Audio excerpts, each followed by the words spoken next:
The air was thick. It tasted of dust antiseptic and the metallic tang of copper. Monique, 32 years old, did not notice. Her focus was absolute, a pinpoint of light in the overwhelming chaos of the field hospital. "Pressure!" she commanded, her voice raw from shouting over the generators. "I need more pressure here." The soldier on the table was young, too young. His leg was a ruin of flesh and fabric. Monique worked with a grim efficiency. Her hands, stained and steady, moved through the familiar choreography of saving a life. Clamp, suture, bandage.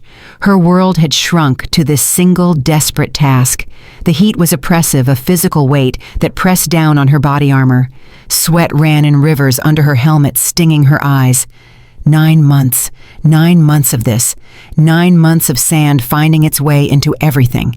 9 months of the rotor wash of incoming helicopters sounding like the apocalypse. "He's stable," another medic said, his voice flat with exhaustion. "For now." Monique stepped back. The adrenaline evaporated, leaving behind a void. The fatigue that rushed in was violent. It was not simple tiredness. It was a corrosion of the spirit, a hollowing out of her very bones. She leaned against the canvas wall, the rough material scraping her cheek. She fumbled for her phone in her chest pocket. Her hands were shaking now that the immediate crisis was over. She ignored the tremor, swiping the screen with a bloody thumb. The screen protector was cracked, but the image behind it was clear. Aaliyah, her daughter, 14 years old and already too familiar with goodbyes. Aaliyah's smile, captured at a school picnic last year, was the only clean thing left in Monique's world. A wave of nausea, sharp and potent, rose in her throat. It was not the blood. It was the missing. It was the primal physical ache of a mother separated from her child. She missed her smell. She missed her sarcastic humor. She missed the simple presence of her daughter in the next room. This is why she told herself. It was the mantra that got her through the 17-hour days.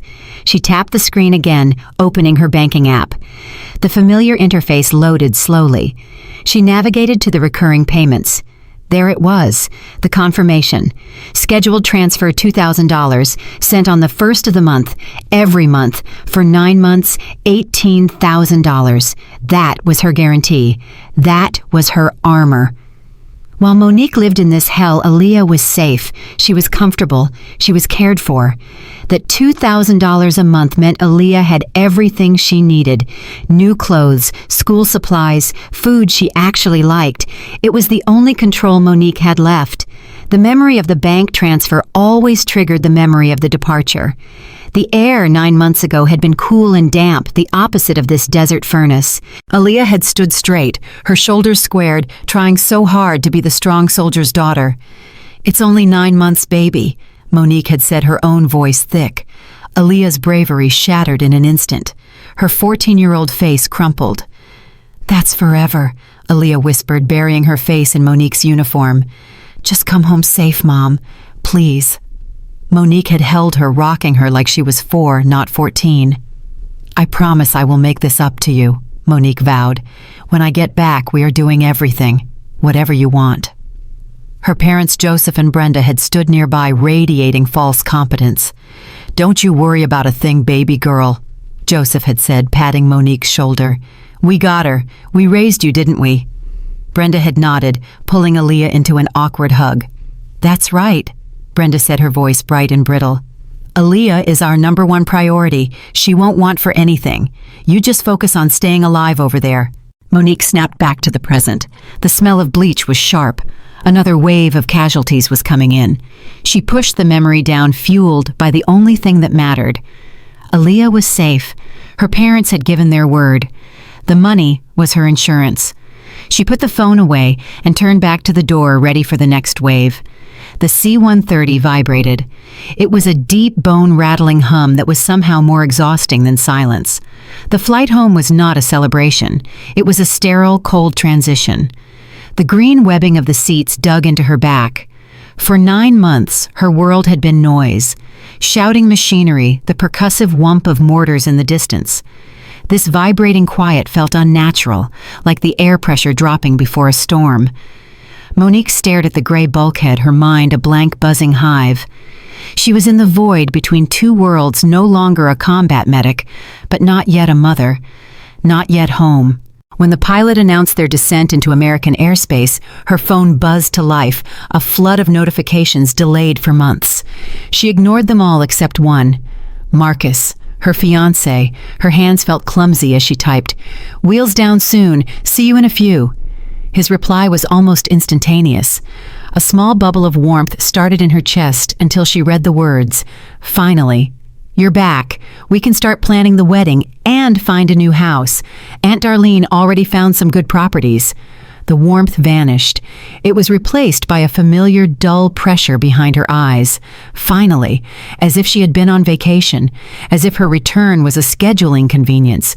Marcus, 34 years old and relentlessly successful in the Atlanta real estate market, operated on timelines and closings. He did not understand the stasis of deployment. He did not understand the gray exhaustion that clung to her. His focus was already on the next item on his checklist: the wedding, the house, the future he had designed. Monique closed her eyes. She could already hear his voice, smooth and logical. He did not understand her complex, messy attachment to her family. To him, it was a bad investment. He saw her parents, Joseph and Brenda, as leeches. He saw her sister, Kiara, as a black hole of drama. "You support them, Monique," he had argued before she left. "They take and you give. That is not family. That is a transaction, and you are losing." He wanted her to cut them off. After the wedding, he said they would be a new unit, a clean break. She felt the familiar tear, the pull between two opposing forces.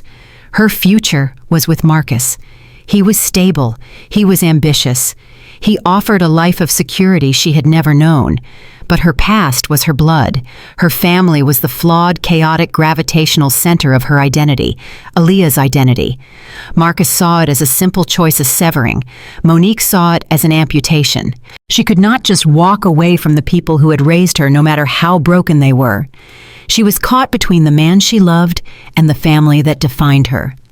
The plane's landing gear deployed with a heavy metallic groan. The sound felt final. She had left one war zone she thought only to fly directly into another. The terminal was a blur of civilian faces. Monique walked through the sliding glass doors, her duffel bag feeling impossibly heavy, her desert fatigues conspicuous in the festive airport crowd. She saw him first. Marcus. He stood out tall and impeccable in a tailored wool coat. He looked like he owned the airport. Beside him, fidgeting with her purse, was her sister Kiara. "There she is," Marcus boomed, enveloping her in a hug that smelled of expensive cologne and ambition. He kissed her hard. "You're home. Safe." He held her at arm's length, his eyes scanning her. "Let's get you out of here. Kiara nearly got us killed twice on the drive in. I'm driving back." Kiara, 30 years old, rolled her eyes, but the gesture was brittle. "He's exaggerating. Welcome home, sis." She hugged Monique quickly, a tense, bird-like gesture. Her smile was bright paint on a cracked wall. She seemed desperate to look anywhere but directly at Monique. The drive was tense. Marcus griped about the holiday traffic, his knuckles white on the steering wheel of his pristine car. "Seriously, Kiara," he said, glancing in the rearview mirror, "you need to learn how to merge." "I said I was sorry," Kiara mumbled, twisting her new bracelet. "How's Aaliyah?" Monique asked, her voice raspy. It was the only question that mattered. "She's great. So excited," Kiara said too quickly. "She's grown so much. You'll be shocked. School is fine. Everything is fine." She immediately changed the subject, prattling on about some new show she was watching. They pulled onto her parents' street. Monique frowned. The house was unrecognizable, draped in thousands of glittering white lights, looking like a magazine cover. When they parked, Monique was out of the car before Marcus had even turned off the engine. She burst through the front door without knocking. "Aaliyah!" A frosting bag clattered to the kitchen floor. "Mom!" Aaliyah launched herself across the living room with a cry that shattered Monique's exhaustion. Monique caught her staggering back a step, burying her face in her daughter's hair. "I got you. I'm home. I got you." She held on, tears streaming, inhaling the scent of her child. Then the medic in her took over. She held her daughter by the shoulders. Aaliyah was taller, yes, her face leaner, more adult. But she was thin, too thin. Her shoulder blades felt sharp beneath her worn-out sweatshirt. "There's our girl," Joseph said, appearing from the hallway. His smile was wide but did not reach his eyes. He gave Monique a stiff, awkward hug. Brenda followed, wringing her hands. "Praise God you're safe. Oh, Monique, look at you. You're just skin and bones." She fussed, her eyes darting between Monique and Marcus. Monique looked from her daughter's thin frame to her parents' strained, overly joyful faces. She looked at the towering Christmas tree behind them, laden with expensive, unfamiliar ornaments. A cold, heavy feeling began to settle in her gut, a dissonance she could not yet name. Brenda placed a heavy dish of roasted chicken on the table, the aroma of rosemary and garlic filling the dining room. "Eat, Monique. You're just skin and bones." The house was warm, smelling of pine needles from the towering tree and the rich, heavy scent of the homecoming meal. It was all meant to be comforting, but to Monique it felt suffocating. Aaliyah was pressed so tightly against Monique's side that eating was a challenge. She had dragged her dining chair directly adjacent to her mother's. Her knee locked against Monique's thigh as if to ensure she could not dematerialize. She was talking a mile a minute, a 9-month backlog of stories about school friends and books she had read. She barely touched the food on her plate, too wired and energized by her mother's physical presence to be hungry. Monique listened, her heart swelling with a painful, desperate love. But the medic in her, the part trained for triage and diagnosis, was scanning. Her eyes were taking in her daughter's appearance, and the details were not adding up. The joy in Aaliyah's face was bright and absolute, but the clothes were wrong. The sleeves of her green sweater were frayed at the cuffs, the elbows worn so thin Monique could almost see through the fabric. Her jeans, Monique noted with a cold jolt, were at least 2 inches too short, ending high above her ankles. They were high waters, a mortifying fashion crime for a 14-year-old, something Aaliyah would have cried over 9 months ago. Monique had tried to dismiss it upon her arrival, assuming they were just comfortable clothes for home. But now, sitting at the festive table, she felt the first real prickle of profound unease. "And my science class is amazing, Mom," Aaliyah was saying, her voice animated. "We're building robotic arms and mine is going to be the best, though I almost couldn't finish it." "Why not baby?" Monique asked, her fork pausing halfway to her mouth. "The materials kit was super expensive," Aaliyah said, her voice casual. "I didn't have the money for the upgraded processor, so I had to use the standard one." "Oh, we figured that out," Brenda interjected immediately. Her voice was too bright, too loud. She shoved the bowl of mashed potatoes toward Marcus, a sharp, distracting movement. "More potatoes, Marcus. They're your favorite. Joseph, why don't you tell Monique about your new golf clubs?" The interruption was as subtle as a slamming door. Joseph cleared his throat, alerted by his wife's sharp tone. "Ah, yes, a new set of Callaways. Wonderful waiting." Monique's focus snapped. Her hearing, honed by 9 months of listening for danger, filtered out her father's voice. She looked at Brenda, who was now fussing with the gravy boat, her smile fixed and brittle. She looked at Joseph, who was suddenly fascinated by his own plate. Her gaze drifted past her father to the living room, visible over his shoulder. The sofa was new. It was not just new, it was expensive. It was a massive plush leather sectional charcoal gray, the exact kind her mother had been tearing out of magazines for years, the kind they had always said they could never afford. She caught Marcus's eye from across the table. He had been quiet, observing everyone. He lifted his chin a fractional movement toward the living room. His expression was carefully neutral, but his eyes were hard. He then glanced pointedly toward the garage door. Monique's mind flashed back to their arrival an hour ago.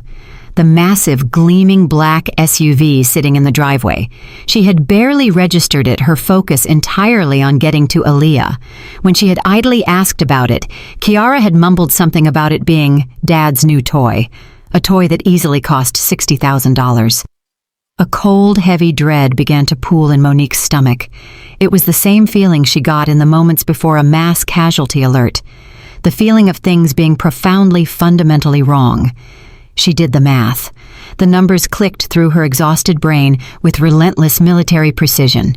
9 months, $2,000 per month, $18,000. $18,000 sent specifically, explicitly for Aaliyah. For her food, for her clothes, for school supplies, for field trips, for anything and everything she needed or wanted. It was a generous amount. It was intentionally generous, designed to ensure Aaliyah lived in comfort, lacking nothing, while her mother was at war. It was Monique's penance for leaving. Monique looked at the new leather sofa. She pictured the new SUV. She looked at her daughter's frayed sweater and her high-water jeans. She heard the echo of Aaliyah's voice, a casual comment dropped with no self-pity. I didn't have the money for the upgraded processor. $18,000 was more than enough. It was supposed to be a cushion. It was supposed to be a protection. But looking at her daughter, Monique realized with a sickening lurch that it had not been a cushion. And it had not been a protection. The money was here. It was sitting in the living room. It was parked in the garage. But it had never, not once, reached her child. The next morning, the winter sun streamed into the living room, illuminating the dust motes dancing in the air. Aaliyah was curled on the new leather sofa, showing Monique a video on her phone. Monique smiled, trying to focus on her daughter, but her gaze was snagged by the screen itself. It was a disaster. A spiderweb of fractured glass radiated from the top corner, obscuring a full quarter of the image. "Baby, what happened to your phone?" Monique asked, tracing one of the larger cracks with her fingernail. "Why haven't you gotten this fixed?"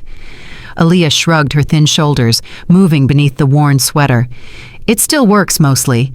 Besides, I'm saving up for a new one. My weekend job at the cafe doesn't pay a ton, so it'll take a while." The casual words landed like stones in Monique's gut. A job. Her 14-year-old daughter had a job. The $2,000 a month was not just for necessities. It was meant to buy Aaliyah a stress-free, unburdened childhood while her mother was deployed. It was specifically intended to prevent this, to prevent her daughter from having to work for basic things like a functional phone. Marcus was standing in the kitchen doorway holding a mug of coffee. He had overheard. His face was granite. He jerked his head, a silent command for Monique to join him. She excused herself and walked into the kitchen. The second she was out of Aaliyah's earshot, he exploded. His voice was a low, controlled hiss, vibrating with an anger that was part fury, part vindication. "Did you hear that?" he said, not a question. "She has a job, to save up for her own phone, while your parents drive a $60,000 SUV and sit on a brand new $5,000 sofa. You see it now, don't you?" Monique leaned against the counter, her arms crossed. "I see it, Marcus." "I told you they were leeches, Monique. I told you. But this—" He shook his head, his own disgust palpable. "This is a new low. How much did you send? You never told me the exact number." $2,000 a month, Monique said, her voice flat. "For 9 months. Marcus's eyes widened. He did a quick calculation. $18,000. $18,000. And your daughter, their granddaughter, is serving coffee on weekends to fix her own phone. This is criminal. It's theft. You need to confront them, right now. We are going to sit them down with their new car and their new sofa, and you are going to demand an accounting for every single cent." "No," Monique said. The word hung in the air, sharp and cold. "What do you mean, no?" Marcus hissed. "The evidence is right in front of your face. They are robbing you blind." "I mean, not yet." Monique corrected her voice, dropping to the register she used in the field hospital, the one that cut through panic. "You are emotional. I am not. This is not a family argument, Marcus. This is an operation. You don't charge in half-cocked. You don't attack until you have all your intel and your battlefield is prepared." "What more intel do you need?" he demanded, frustrated. "I need the how. I need the why. I need to know the exact story they told my daughter. I need to know where every single dollar went before I make my move. A premature explosion just gives them time to hide the receipts. It gives them time to coordinate their lies." She pushed off the counter. "I am not looking for a screaming match. I am looking for a checkmate. So I am going to be patient, and I am going to get the full picture." Marcus stared at her, the anger in his face shifting to a grudging respect. "Fine, but do not wait too long. They are playing you for a fool." "They won't be for much longer," Monique replied. That night she waited until the house was dark. Joseph and Brenda had gone to bed. Aaliyah was asleep in the spare bed Monique had insisted on setting up in her own room, unwilling to be separated from her mother. The sound of her daughter's steady breathing was a comfort, but it was not enough to quiet the cold, buzzing anger in Monique's skull. She pulled out her phone. Her fingers, steady in surgery, trembled slightly as she opened her military banking app. A small, desperate part of her hoped there had been a mistake, a bank error, a failed transfer, anything but the truth that was forming in her mind. She opened the transaction history. Her heart hammered against her ribs. She scrolled down. September 1st. Transfer complete $2,000. October 1st. Transfer complete $2,000. November 1st. Transfer complete $2,000. She scrolled through all 9 months. Each payment was there, each one confirmed, each one successfully deposited into her parents' joint checking account. $18,000. Every single penny had arrived. The last flicker of doubt died. This was not negligence. It was not a misunderstanding. It was a calculated, systematic theft. They had received the money. They had received it all, and they had consciously decided to keep it for themselves, forcing their own granddaughter to go without. The betrayal was absolute, a clean, sharp wound that cut deeper than any shrapnel. The next morning, she needed the final piece. She needed the narrative. She found Aaliyah in her bedroom, listlessly folding a stack of clothes, the same worn-out jeans, the same frayed sweaters. Monique kept her voice light, casual, the same tone she used to calm a panicked soldier. "Hey, baby, I'm just organizing my finances. I was wondering, I hope the money I sent every month was enough for you. Was it okay? Did you get everything you needed?"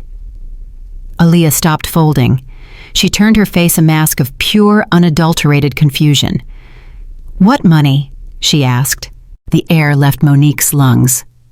"The money I sent, honey. The $2,000 a month for your expenses, for clothes and school stuff, and maybe some fun things." Aaliyah's eyes shot wide, and in them Monique saw not guilt, not secrecy, but the dawning horrific light of realization. "Mom, what are you talking about?" Aaliyah whispered. "Grandma and Grandpa said you couldn't afford to send anything." The words hit Monique like a physical impact, stealing her breath. "They said your deployment expenses were too high." Aaliyah continued, her voice trembling. "They said we all had to be really careful with spending because they were paying for everything out of their retirement. That's why I got the job, to help out. I didn't want to be a burden." Monique's blood turned to ice. At that exact moment, she felt a shift in the hallway. Her parents had been listening. She saw her mother Brenda, her face draining of all color, her hand flying to her mouth. She saw her father Joseph suddenly find an invisible spot on the carpet intensely interesting. Then Kiara appeared, a laundry basket on her hip. She took in the scene in a single panicked glance. She saw Monique's face, a mask of cold white rage. She saw Aaliyah's tears. She saw her parents frozen in guilt. "Hey!" Kiara chirped, her voice painfully bright and false. "Who wants hot chocolate? I'm making some, with those little marshmallows Aaliyah loves. Come on, let's go downstairs, it's cold up here." The transparent, pathetic attempt to change the subject confirmed everything. Monique slowly turned her head and fixed her gaze on her sister. The look held no warmth, no family, only the cold, sterile promise of what was to come. Kiara knew. She had known all along. Monique smiled at her sister, a smile that did not reach her eyes. "That sounds nice, Kiara," she said, her voice dangerously calm. "We will be down in a minute." She pushed the bedroom door closed. The click of the latch was loud, a final definitive sound that sealed them off from the rest of the house. The muffled hallway conversations immediately went silent. They were outside. They were listening. Monique turned. Aaliyah was sitting on the edge of her bed, her small frame looking even smaller in the worn-out clothes. Her daughter's hands were twisting in her lap, the initial confusion on her face, now warring with a new dawning fear. "Mom, you're scaring me," Aaliyah whispered. "What's wrong? What money?" Monique sat beside her, the mattress dipping. She took a deliberate breath, forcing the white-hot rage down into a cold, hard knot in her stomach. This was not the time for her own emotion. This was the time for facts. She needed the truth, all of it. "Honey, I need you to tell me exactly what happened with money while I was gone." She said, her voice the same one she used on the battlefield to calm a soldier in shock. "I need you to be very specific. What did Grandma and Grandpa tell you?" Aaliyah looked at the closed door, then back at her mother's face. This was the face she had missed for 9 agonizing months, but it was a new version. This was not the mom who left. This was someone else, someone hard and focused and terrifying. They said you couldn't send anything." Aaliyah finally whispered, the tears that had been threatening all morning finally breaking free. "They said you called right after you left and said your deployment expenses were more than you thought, and that you were stressed about money." The words were a calculated, vicious lie, and they struck Monique harder than any physical blow. "Stressed about money." Monique repeated, her voice hollow. "Grandma said, she said I was a teenager, and teenagers are expensive." Aaliyah sobbed, the shame of 9 months pouring out of her. "She said they were happy to have me, but that their retirement savings were taking a hit. She said I needed to not be a burden." A burden. The word echoed in the small room, vile and sharp. Monique had sent $18,000 to ensure her daughter would be the opposite of a burden. She had sent it so Aaliyah could be a child safe and protected. Instead, her own parents had poisoned her daughter with guilt, painting Monique as a distant, struggling mother, and themselves as martyrs. "So, I got the job," Aaliyah continued, the words tumbling out now in a rush of confession. "At Cafe Luna, every Saturday and Sunday morning. I had to get up at 5:30 to get there for the opening shift." 5:30, Monique said, her 14-year-old child, waking up before dawn to serve coffee to strangers. "I wanted to help," Aaliyah cried. "I didn't want them to be stressed. Grandma said it built character." "But the job wasn't enough," she said, her voice cracking. "There was the science trip, the one to the museum. It was $65. She looked down at her hands, the shame fresh and hot. "I asked Grandma for it, and she did that long sigh, you know. She got out her notepad and the calculator and started talking about the electric bill. She said, 'Aaliyah, we just can't spare it. Not this month. Your mother just doesn't understand the costs.'" Aaliyah's mind, Monique could see, had retreated. Her daughter was back in that moment of humiliation. She remembered that gray afternoon in October, the feeling of shame in the kitchen. She was the only one in her honors group who could not go. She had gone to her room. Her iPad, the one Monique had saved for 3 months to buy her for her 13th birthday, was on her desk. She looked at it. Then she looked at the permission slip on her dresser. She made the calculation. The next day after school, she took it to the electronics shop downtown. The man offered her $70. She took it. She gave the $65 to her teacher the next morning and kept the remaining $5 hiding it in her sock drawer. It was her first secret savings. She told her grandparents she had won a school lottery for the fee. It was easier than admitting she had sold a piece of her life. You sold your iPad," Monique said. The flat statement hung in the air, heavy with disbelief. Aaliyah nodded, fresh tears streaming down her face. "I needed to go on the trip, but that wasn't the worst part." Monique's blood ran cold. "What was the worst part, baby?" "It was the calculator," Aaliyah whispered, her voice so small Monique had to lean in to hear her. "For my honors math class, Mr. Harrison said we all needed a graphing calculator, a TI-84. He said they were mandatory. They were $120. Aaliyah's hand instinctively went to her neck, to the empty place where the chain used to be. "I asked Grandpa. He got mad. He yelled at Grandma, not at me. He said, $120 for a calculator, that's robbery. She can borrow one." "But Mom, nobody will lend you theirs for the whole semester. Everyone needs theirs for homework."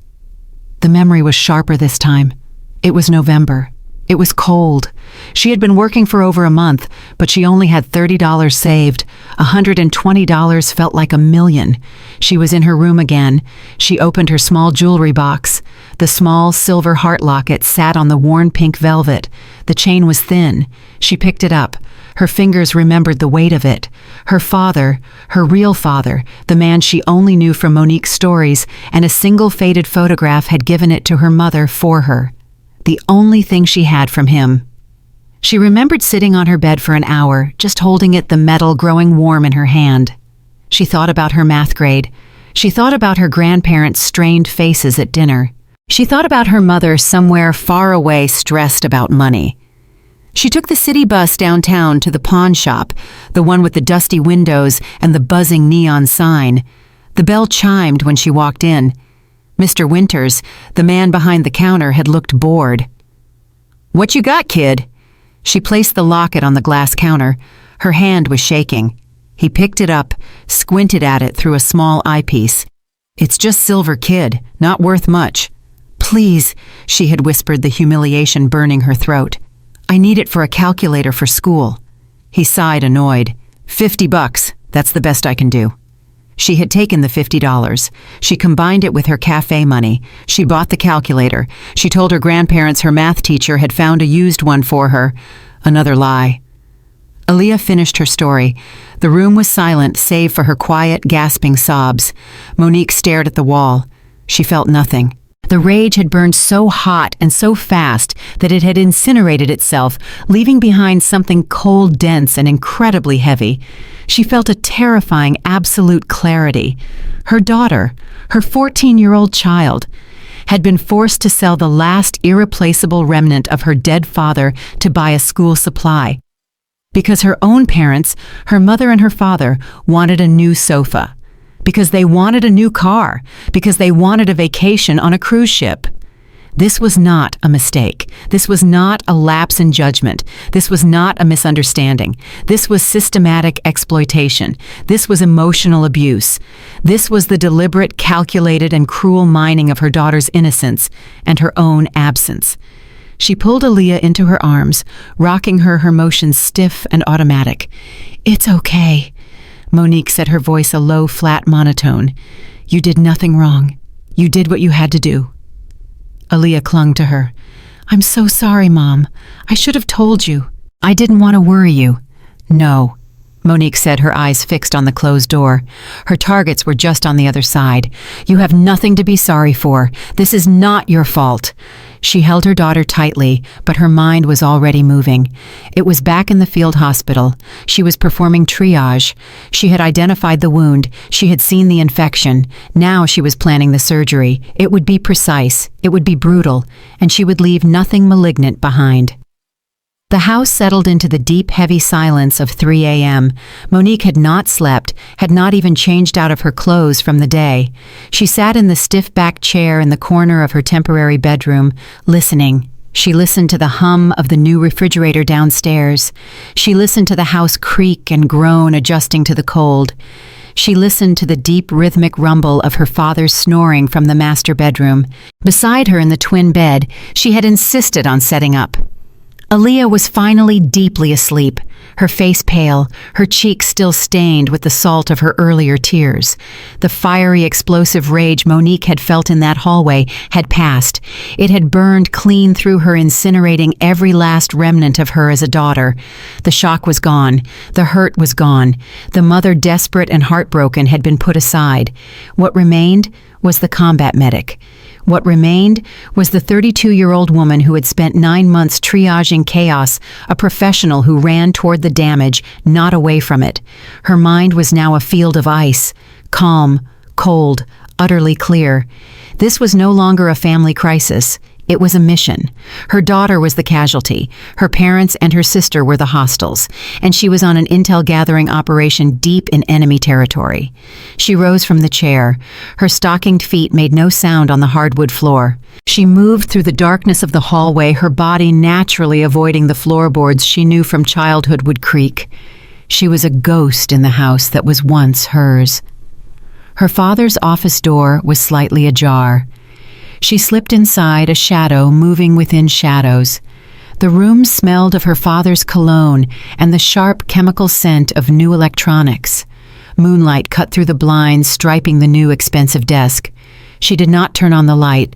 She did not need it. She went to the desk, her movements economical and precise. She did not bother with the locked drawers. That was for amateurs. She went for the places of arrogant oversight. She started with the top left drawer, pens, staples, business cards. She found a receipt for the desk itself, mahogany executive desk, $1,900. She took a photo with her phone, the screen shielded by her body. She moved to the bottom file drawer, the one labeled household. She thumbed past the warranty for the new stainless steel refrigerator, the manual for the new 70-inch television. Then she found it. A plain manila folder tucked in the very back. It was not labeled. Inside was a stack of receipts and a glossy trifold brochure. Her blood did not quicken. It slowed, turning thick and cold. Caribbean Dreams, 7 Nights of Paradise. It was not just a fantasy, it was a booking confirmation. A stateroom with a private balcony, for 2. Departing February 10th. The total cost, $5,240, was marked paid in full. She put the brochure down and continued. Receipt after receipt. The leather sectional sofa from the showroom downtown, $4,800. The new SUV, a down payment of $3,000 with monthly payments of $600. And then the final damning piece, a small, elegant receipt from a high-end jeweler dated only 3 weeks ago. Ladies' 14K diamond tennis bracelet, $3,800. Kiara's bracelet, the one her sister had been fidgeting with at the airport, the one she had claimed was an early Christmas gift. It was a gift Monique now understood, a gift bought with her blood and her daughter's tears. It was her sister's price for silence. She photographed every single document.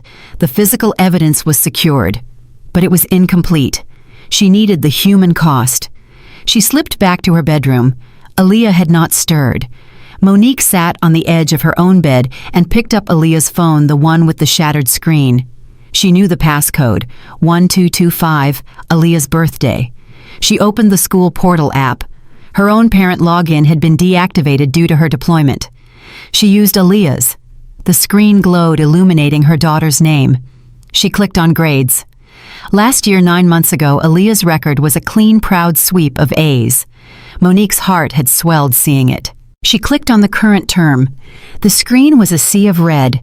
Honors Math D+, Honors English C-, Biology C, World History B-. It was a transcript of a child drowning. Monique's breath hitched, but she did not stop. She clicked on Teacher Notes, the cold professional observations of educators who knew something was wrong. Her math teacher, Mr. Harrison Aaliyah, appears tired in class. I have found her sleeping at her desk twice in the last month. Her homework is consistently incomplete. Her English teacher, Ms. Pine Aaliyah's performance has dropped significantly since September. When I spoke with her, she cited her new weekend job schedule as interfering with her ability to complete the reading assignments. Her biology teacher missed the deadline for the science project materials fee. When I spoke with her grandparents about her performance, they assured me she was just being a typical teenager and that her work builds character.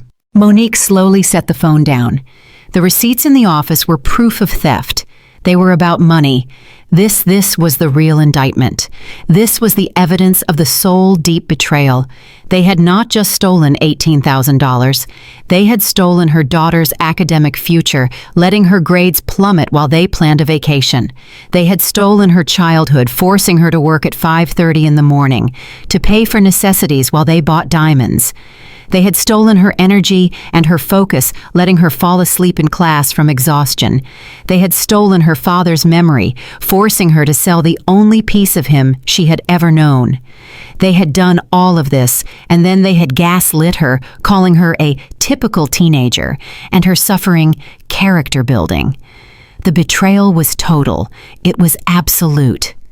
Monique stood up and looked out the window at the quiet moonlit street. The time for emotion was over. The time for investigation was complete. Now the time for surgery was approaching. She would not be confronting her family. She would be excising a tumor, and she would not under any circumstances allow it to leave any part of her daughter behind. The house was an alien landscape. It was saturated with the smell of their new possessions, the chemical off-gassing of the new sofa, the scent of her mother's expensive new perfume. Monique could not breathe that air. It felt contaminated.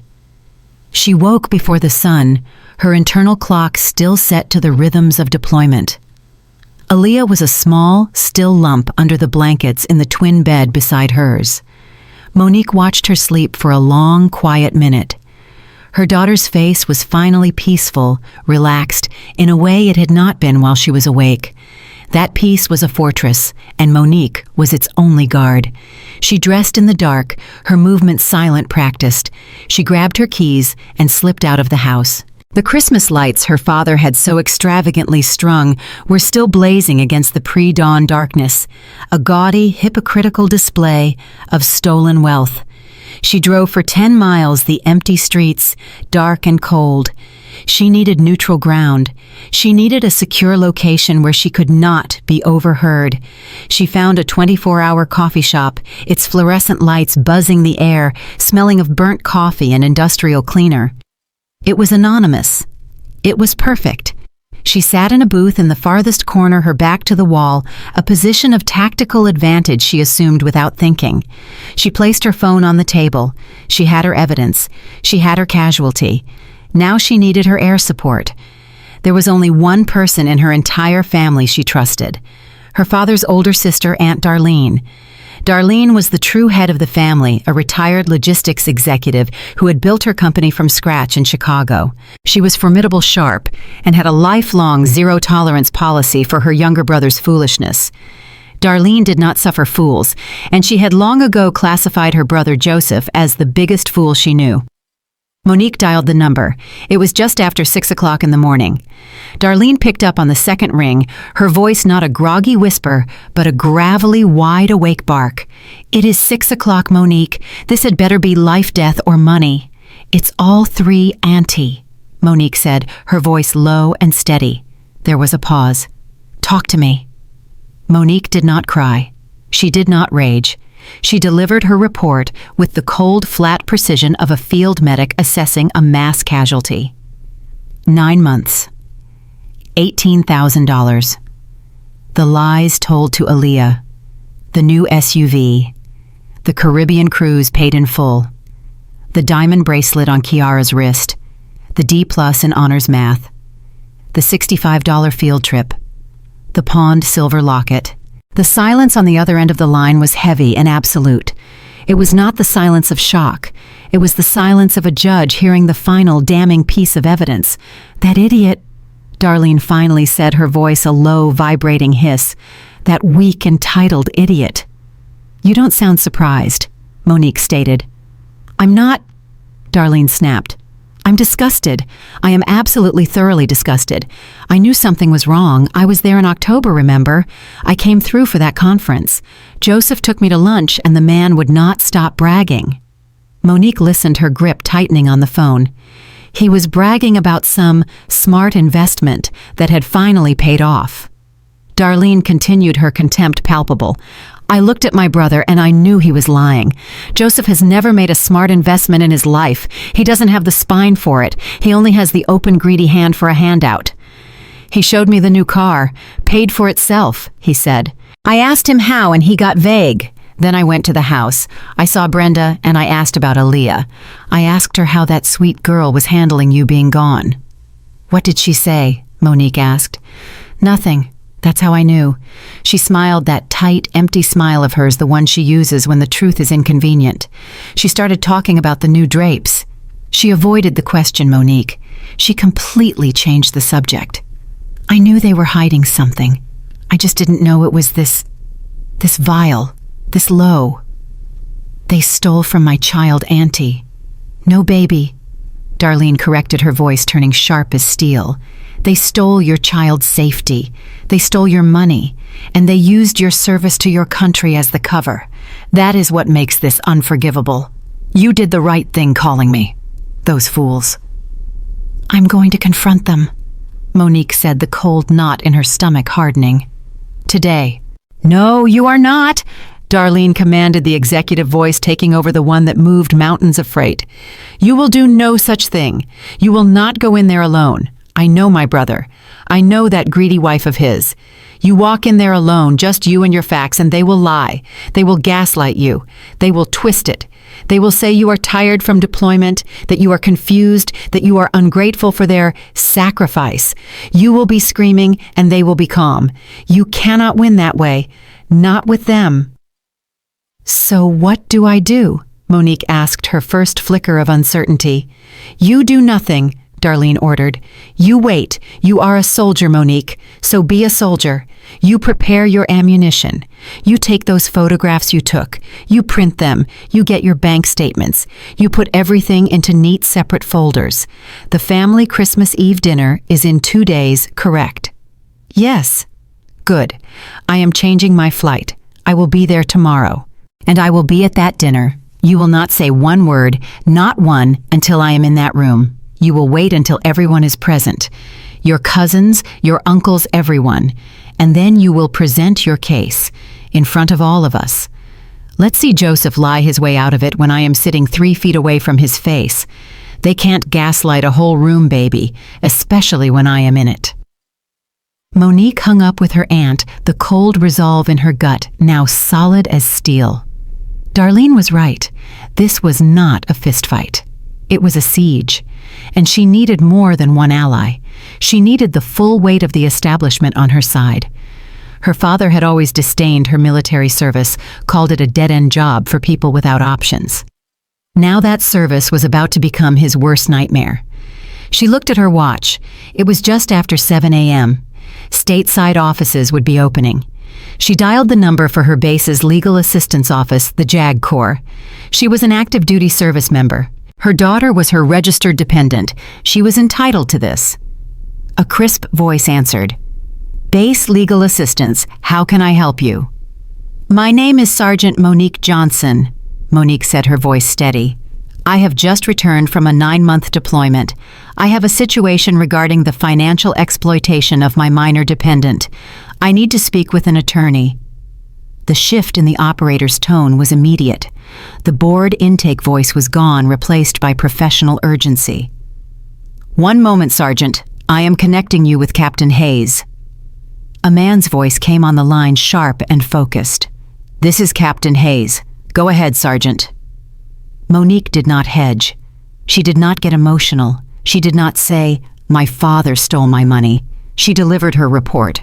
Captain, during my 9-month deployment, I executed a monthly automatic transfer of $2,000 to my parents, Joseph and Brenda Johnson, for the express purpose of caring for my 14-year-old daughter, Aaliyah Johnson, who is my sole dependent.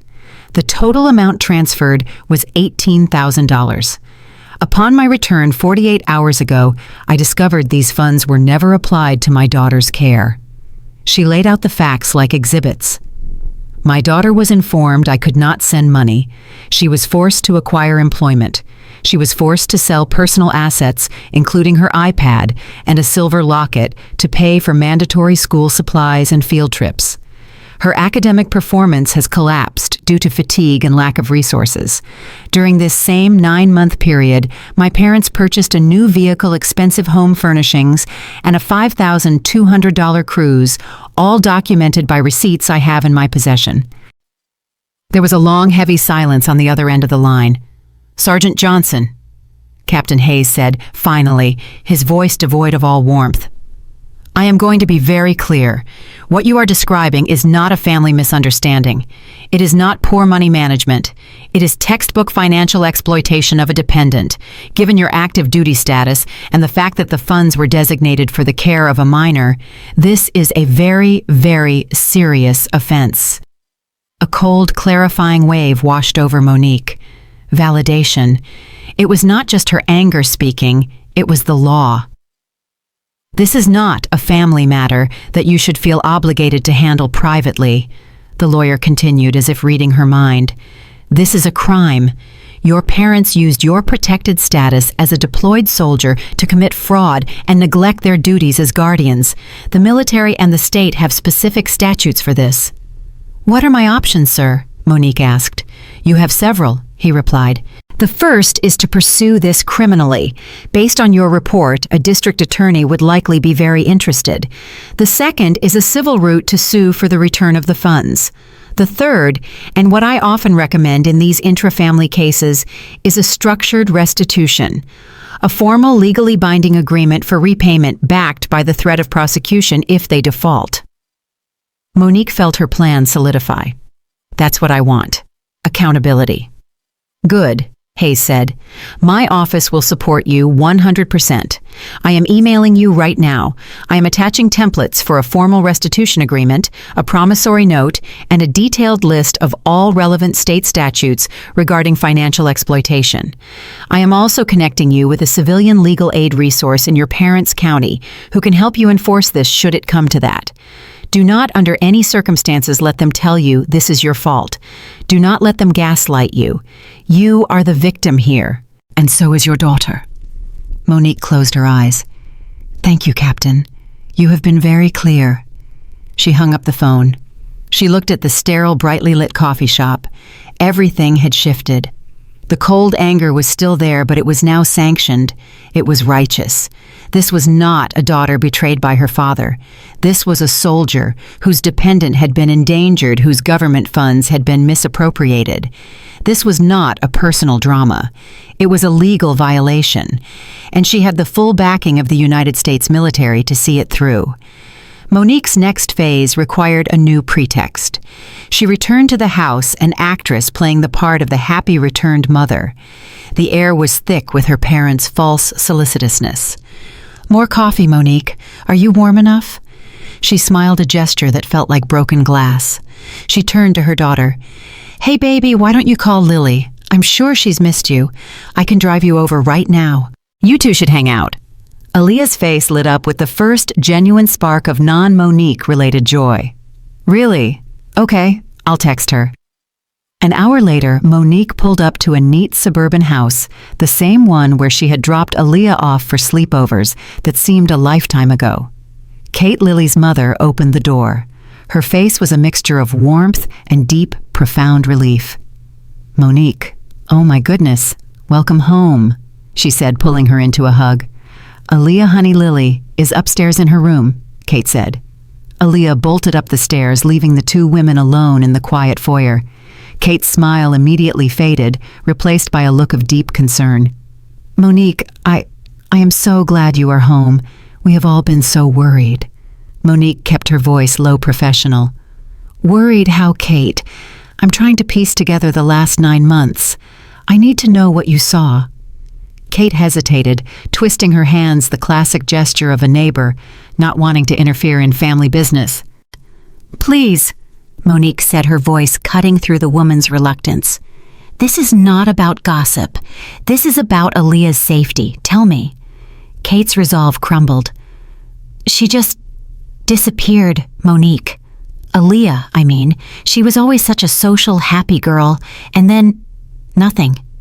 Lily would invite her to the movies, and Aaliyah would say she had no money.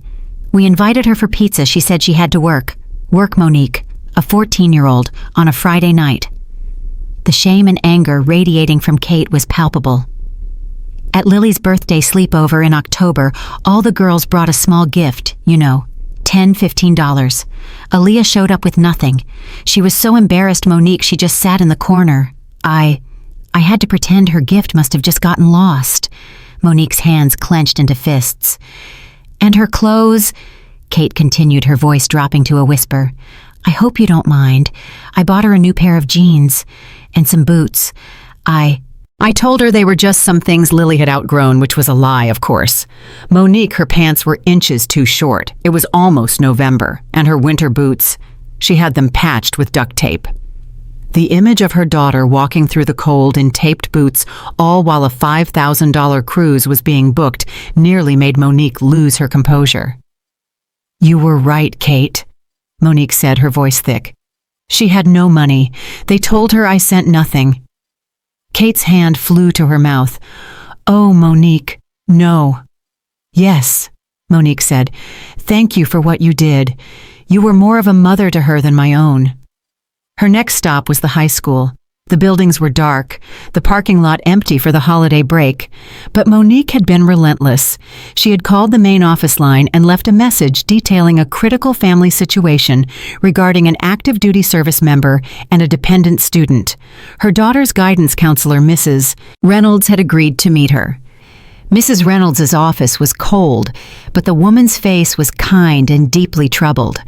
She had a thick manila file on her desk. "Sergeant Johnson, thank you for coming in. I was hoping you would. I have been very concerned about Aaliyah." "Her grades," Monique stated, sitting down. "Her grades are a symptom," Mrs. Reynolds said, pushing the file forward. "Aaliyah went from a straight A honors level student to this. She is failing 2 of her classes." "I saw the notes," Monique said, her voice clipped, "that she was sleeping in class. Multiple times." Mrs. Reynolds confirmed, her expression hardening. Her math teacher and her English teacher both reported it. Not just drifting off, dead asleep, head on the desk. "When I called to schedule a conference, your parents were dismissive." "Dismissive how?" "I spoke with your mother, Brenda, who assured me Aaliyah was just being a typical teenager and was adjusting poorly to your absence. When I mentioned the teacher's concerns about her weekend job, your father, Joseph, became hostile." "What did he say, Mrs. Reynolds? I need to know exactly." The counselor sighed, looking down at her official notes. She was clearly uncomfortable, but she read the quote. "Mr. Johnson informed me that I was overstepping. He said, and I wrote this down as soon as we hung up, Aaliyah needs to learn what real work is. We are teaching her the value of $1. A little hard work builds character." Builds character. The phrase echoed in the cold room, the same coordinated lie, the same callous justification her parents had used to rationalize their abuse. "Do you have records of these calls?" Monique asked. "We maintain detailed logs of all parent communications. Sergeant, it is all right here, in her permanent file." Monique stood up. She had it. She had the financial records. She had the legal validation. She had the testimony of social neglect from Kate. And now she had the documented official proof of academic neglect from the school, complete with her father's damning, arrogant words. She walked out of the school building, clutching the evidence. The case was no longer just a suspicion. It was a complete, documented, and undeniable indictment.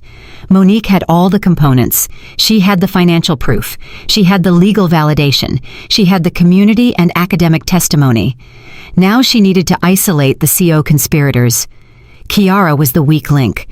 She had been nervous since the moment Monique had landed a vibrating field of guilty energy. All afternoon, she had made herself scarce, disappearing into her bedroom, pretending to be on long, important phone calls.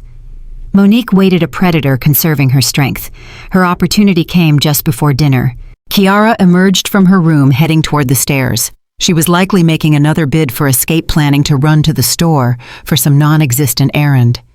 "Kiara," Monique said. Her voice, flat and cold, echoed in the upstairs hallway. It was not a request. It was a summons. Kiara froze, her hand gripping the banister. The diamond bracelet on her wrist, the one Monique had found the receipt for, flashed obscenely under the overhead light. She turned slowly, her face a mask of forced, brittle cheerfulness. "Hey, I was just going to grab some eggnog." "No, you were not," Monique said, stepping out of her own bedroom to block the path to the stairs. The hallway suddenly felt very small, a narrow, enclosed trap. "You are going to talk to me. Right now." Kiara's smile wavered. "Monique, you are being so intense. What is wrong with you?" "What is wrong with me?" Monique repeated the words, low and dangerous. "I just spent 9 months in a combat zone, so you will have to forgive my intensity. Now I am going to ask you a question, and you are going to give me a straight answer." Kiara's eyes darted left and right, looking for an escape. There was none. Monique took a step closer. "Did you know they were taking Aaliyah's money?" The accusation landed. Kiara reared back as if struck, her defensiveness immediate and reflexive. "What? I don't know what you're talking about. Money. What money?" "The money, Kiara.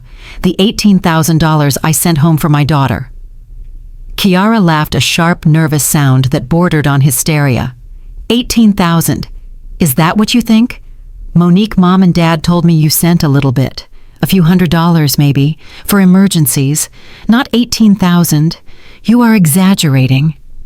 I am not exaggerating, Monique said, her voice like ice. It was $2,000 every single month, for 9 straight months. I have the bank statements. The blood drained from Kiara's face. The shock at the number was genuine.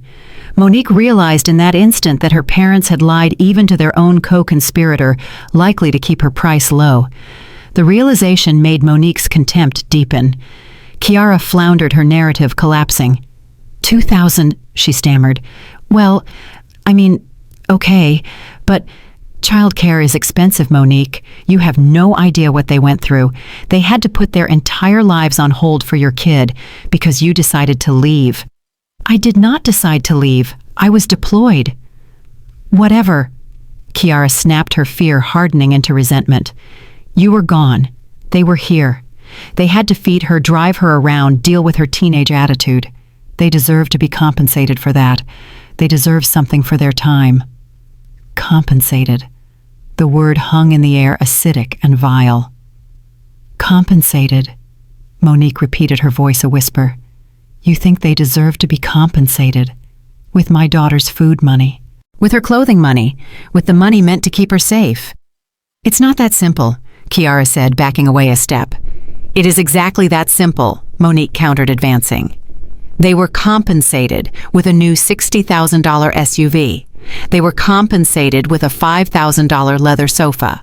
They were compensated with a $5,200 cruise to the Caribbean, all while Aaliyah, your niece, was wearing duct-taped boots and selling her possessions to go on a $65 science trip. Kiara was pale, her back now pressed against the hallway wall. I didn't know about that part, she whispered. You knew enough, Monique said. You knew she was working. You knew they were telling her I was broke. You were there this morning. You tried to change the subject with hot chocolate. Monique's eyes dropped from Kiara's face to her wrist, to the glittering, ostentatious trail of diamonds. You want to talk about compensation, Kiara? Let's talk about yours. Kiara's other hand flew up instinctively, covering the bracelet. It was a purely guilty reflex. That's new, Monique said, her voice soft and lethal. I saw the receipt in Dad's office from 3 weeks ago, from the finest jeweler in the city, $3,800, a very generous early Christmas gift. She looked up, pinning her sister with a gaze that held 9 months of desert heat and righteous fury. Was that your compensation, Kiara? Was that your cut? Was that your price for watching them destroy my daughter? Kiara broke. The question was too specific, too true. A strangled sob tore from her throat. I didn't know, she cried, her voice cracking. I didn't know where the money came from. I swear, Monique, she just gave it to me. And you did not ask, Monique said. You saw Aaliyah in rags, and you saw your parents buying cars, and you held out your hand and took your blood money. You should talk to them, Kiara shrieked, her voice hysterical. This is not my fault. This is theirs. You need to talk to them, not me. This is not about me. Oh, it is about you, Monique said. You stood by. You took the bribe. You are just as guilty as they are. It was too much. The truth was a physical force, and Kiara could not stand under the weight of it. With a scream of pure panicked rage, she shoved Monique. The push was weak, desperate. She darted around her sister and fled down the stairs, sobbing. Leave me alone! Just leave me alone! Monique heard the front door slam. She heard a car engine roar to life, tires squealing as Kiara tore out of the driveway and disappeared into the night. Monique stood at the top of the stairs, her heart hammering, her hands steady. She was not shaking. She was calm. One target was neutralized by its own cowardice. Now only 2 remained. The slam of the front door was a gunshot in the quiet house. It was a hollow, rattling sound that seemed to vibrate up the stairs and settle in Monique's bones. She stood perfectly still in the upstairs hallway, her blood humming with a cold, analytical energy. Kiara's exit had been chaotic. It was wrong. It was not just the frantic scramble of a person caught in a lie. It was not just guilt over a diamond bracelet. It was the raw animal terror of a cornered thing. It was too much. A guilty person argued. A guilty person wept and deflected. A terrified person fled tires squealing into the night. The bracelet, Monique realized, explained Kiara's complicity. It did not explain this profound, unadulterated panic. What was she so afraid of? Monique's suspicion, which had been a floodlight covering her parents, now pivoted. It became a laser sight zeroing in on her sister. What else had happened in the past 9 months? What else had Kiara done? Her mind raced, sifting through the vulnerabilities. Her parents had controlled her house. They had controlled her daughter. What else? Her mail. They were supposed to be collecting her mail. She turned her stockinged feet silent on the plush carpet runner and moved back toward her father's office. This was no longer a hunt for more receipts for luxury goods. This was a search for a different and perhaps deeper violation. The plastic bin was on a low bookshelf, shoved behind a stack of old magazines. It was a cheap, translucent tub, labeled Monique's Mail, in her mother's looping script. It was not a neat stack. It was a chaotic jumble of 9 months of her deferred life. Junk mail catalogs, alumni magazines from her old college envelopes, from her car insurance. She did not sift.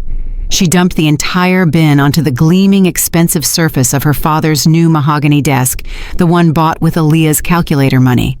A cascade of paper whispers. She sorted through the envelopes with methodical speed.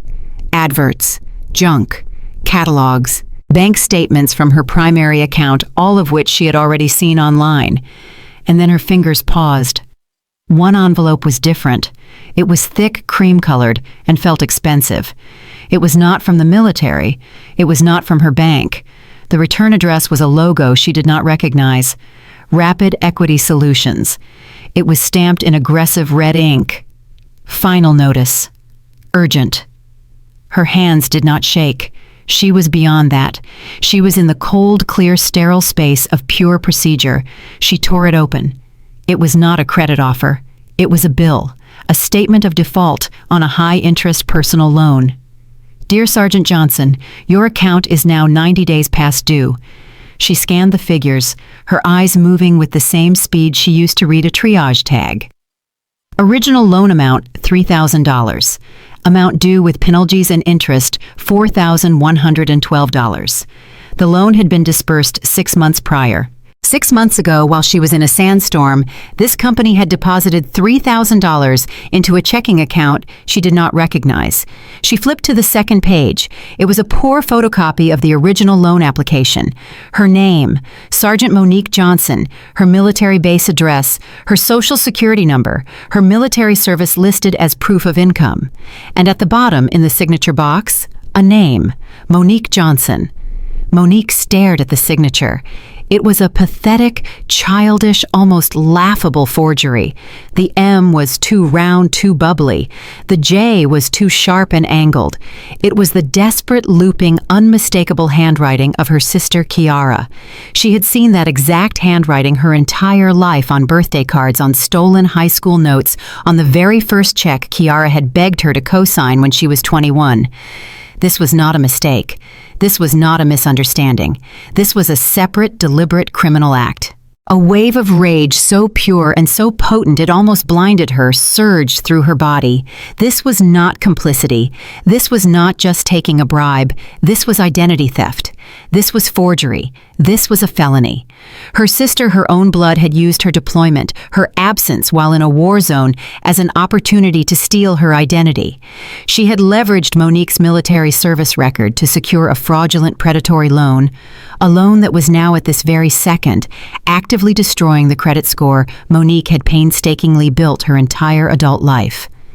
The panic, the hysterical flight, the $3,800 bracelet. It all clicked into place with a sickening final thud. The bracelet was not a bribe from her parents to buy her silence. It was hush money. They knew. Of course they knew. They had been collecting her mail.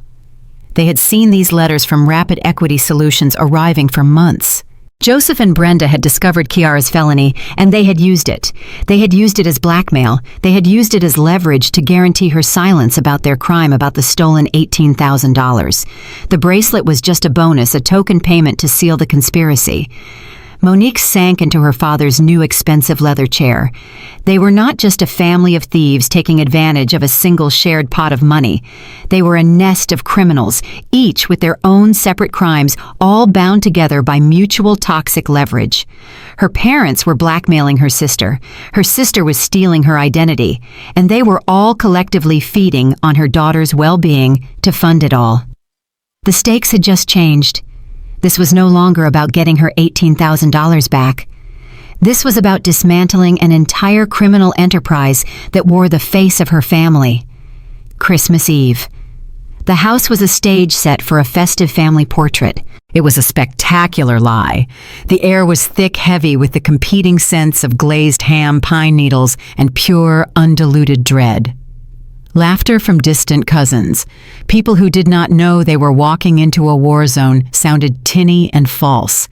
Every glittering ornament, every string of lights felt like a deliberate mockery. Monique sat on the new leather sofa, the one Aaliyah's suffering had paid for. She was not a participant. She was a tribunal of one. She was the calm, cold center of the coming storm. Aaliyah was beside her, a small, silent shadow, her hand clutching her mother's. Aaliyah had refused to wear any of her old clothes, instead wearing a simple new sweater Monique had bought her just that morning. It was a silent, potent uniform of her reclaimed dignity. Marcus sat on Monique's other side. His hand was locked with hers, his thumb rubbing small, tense circles on her skin. He was a pillar of support, but his anger was a low-frequency hum that vibrated into her. He kept glancing at Joseph, his jaw tight, his eyes hard. He was here for her, but he was also here for the verdict, hungry for the "I told you so" that Monique refused to give him. His presence was both a comfort and a pressure. The doorbell chimed, the festive ding-dong cutting through the noise. Joseph, who had been talking too loudly about football statistics, flinched. Brenda, carrying a tray of appetizers, faltered, and a small cracker topped with cheese slid to the floor. Kiara, who had returned 2 hours earlier in a state of pale, silent terror, looked up from her plate, her eyes wide with the look of a trapped animal. Her parents had clearly ordered her to return to maintain the facade. She was here, but she was a ghost, her wrist conspicuously bare. The $3,800 diamond bracelet was gone. "I'll get it," Monique said. She rose.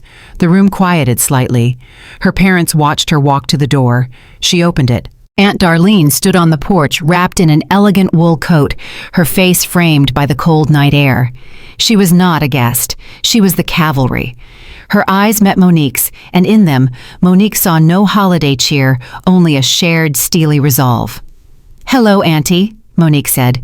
"Monique," Darlene said, her voice a low gravel.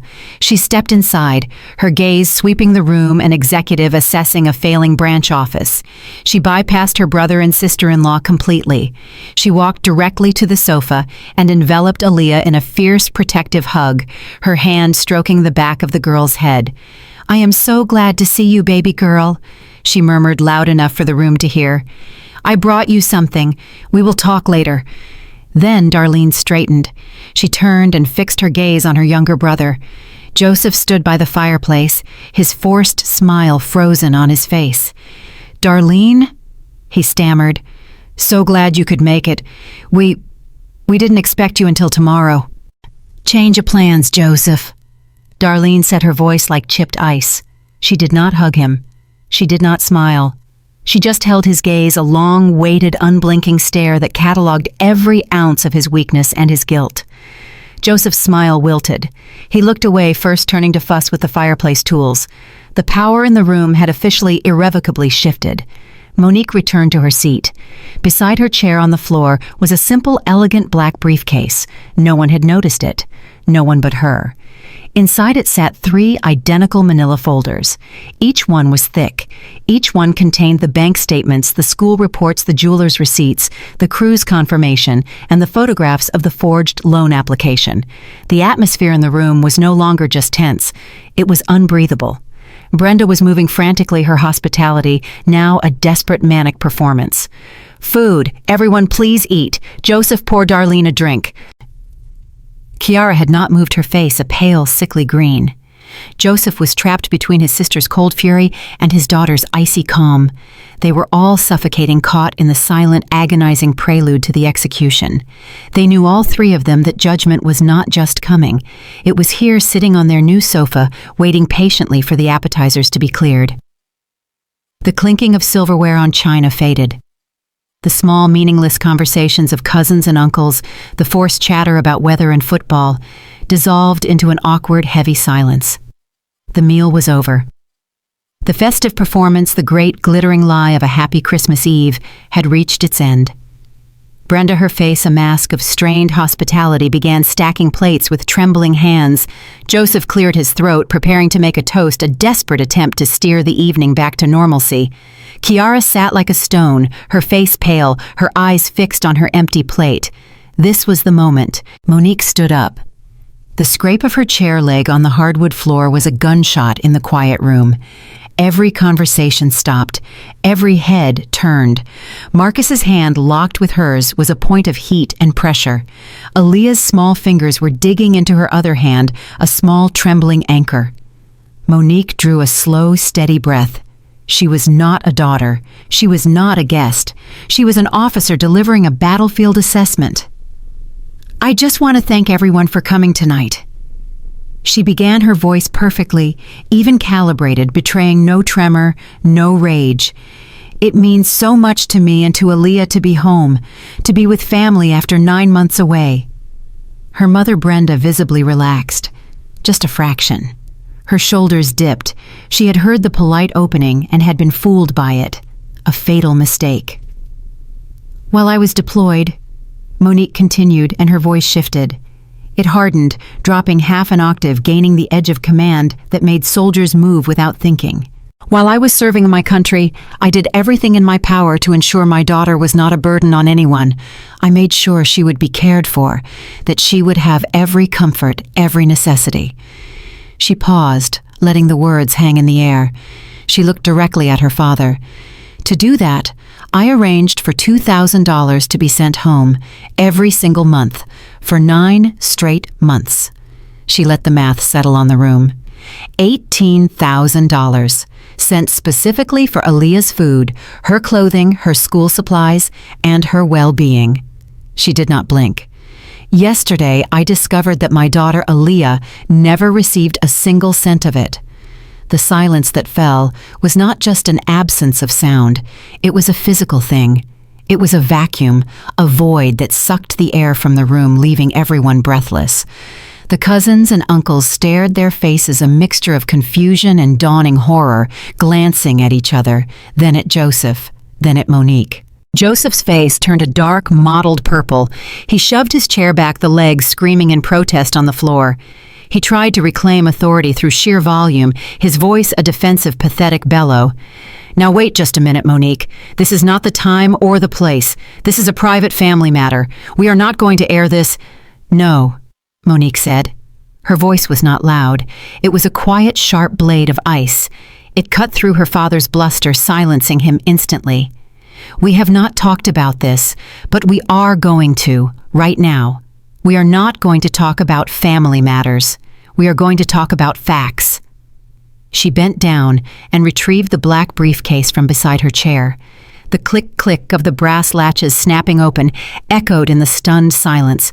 She pulled out 3 identical thick manila folders. She kept one for herself. She took the second one and slid it hard across the polished surface of the dining table. It skidded over the wood, a whispering accusation coming to a perfect, neat stop directly in front of her father's dinner plate. Then she stood. She walked the few feet to the head of the table, where Aunt Darlene sat, her face a mask of grim neutrality. Monique placed the third folder respectfully in front of her. "As the head of this family, Auntie, I believed you were entitled to your own copy of the report." Darlene nodded, once her eyes like chips of obsidian. She did not hesitate. She opened it. "What is this?" Joseph sputtered, his hands hovering over the folder, afraid to touch it. "What is this nonsense? What have you done?" "That is my evidence," Monique said, returning to her seat. "It is my after-action report. Go ahead, Dad. Open it. I want you to look at it." Her voice was the narrator, the tour guide through their crimes. "In the first section, you will find my complete certified military bank statements. You will see clearly marked the 9 separate electronic transfers of $2,000 each, totaling $18,000 deposited directly into your joint checking account." She watched them, her face impassive as her father's trembling hands opened the folder. "Keep turning the page," she instructed, her voice flat and cold. "The next section is Aaliyah's. You will find her official school records. You will see her report card from before I left a straight A student, and then you will see her current grades. A D+ in honors math, a C- in honors English. You will also find the official time-stamped notes from her guidance counselor, Mrs. Reynolds, documenting her fatigue, her reports of working on weekends, and your exact response, Dad, that it builds character." Brenda made a small, wet, gasping sound like a fish pulled from water. Her hand was pressed to her mouth, her eyes wide with terror. "And then," Monique continued, her voice softening, "you will get to my personal favorites. The receipts. Turn to the back, Mom. There you go. You will see the booking confirmation marked paid in full for your $5,200 Caribbean cruise departing in February. You will see the receipt for the $5,000 leather sectional sofa from the showroom downtown. You will see the bill of sale and the financing agreement for the new $60,000 SUV parked in the garage." The room was a tomb. The extended family was frozen, staring at Joseph and Brenda with expressions of pure, unadulterated disgust. We had expenses," Brenda finally whispered the words, pathetic and weak, a last desperate attempt at defense. You have no idea. The cost of raising a teenager. It was so much. We deserved something for our time." Monique leaned forward. The pretense of calm was gone, replaced by a cold, white, focused rage. "Expenses," she repeated, her voice a low hiss. "You want to talk about expenses." She turned her gaze slow and deliberate to her sister. Kiara, who had been trying to make herself invisible, visibly flinched as if Monique had physically struck her. "What expenses, Mom?" Monique asked, her voice dangerously quiet. "Were you talking about the $60,000 vehicle or the new sofa? Or were you perhaps talking about Kiara's $3,800 diamond tennis bracelet?" The final words landed, and the entire glittering, fraudulent facade of the family shattered into a million pieces. The room, which had been tomb silent, exploded. The sound was not a shout. It was a single violent impact. Aunt Darlene, who had been silently, methodically turning the pages of her own folder, slammed her hand flat onto the dining table. The silverware jumped. The water glasses shivered. It was the sound of a gavel. It was the sound of judgment. Her voice, when she spoke, was not a yell. It was a low, guttural roar, filled with a lifetime of her brother's failures and her own profound, righteous disgust. She did not look at Monique. She did not look at Brenda. She stared directly at her brother Joseph, who visibly shrank in his chair. "A cruise," Darlene said, her voice shaking with contempt. You thief. You took this child's money. You took your own daughter's money she earned in a war zone to book yourself a cruise." She flipped a page in the folder, her movements sharp, angry. "While she was at home, while your granddaughter, your blood, was wearing taped-up boots, while she was falling asleep in class from exhaustion, while—" Darlene's voice cracked the first sign of emotion, "while she was selling her dead father's locket, her father's locket, Joseph, to buy a calculator. The accusation hung in the air, grotesque and irrefutable. The extended family gasped. An uncle muttered, "Oh my God." This was the moment. Aaliyah, who had been trembling her small hand like a vice on Monique's, suddenly let go. She stood up. Her voice was not loud. It was small, but in the dead, stunned silence of the room, it was as clear as a bell. She was not looking at her grandfather. She was looking at Brenda. "You lied to me," Aaliyah said. Brenda, who had been weeping into her napkin, froze. Her head snapped up. "You told me Mom was broke." Aaliyah continued, her voice gaining a fraction of strength. The tears were streaming down her face, but she did not sob. "You said she couldn't afford to send anything. You said I was the burden. You said I was expensive." She took a step toward her grandmother, an avenging angel in a new sweater. "I got up at 5:30 every weekend. I sold my iPad. I sold Dad's locket. I did all of it. Because you told me I had to. Because you said Mom was stressed about money." She pointed a shaking finger at her grandmother.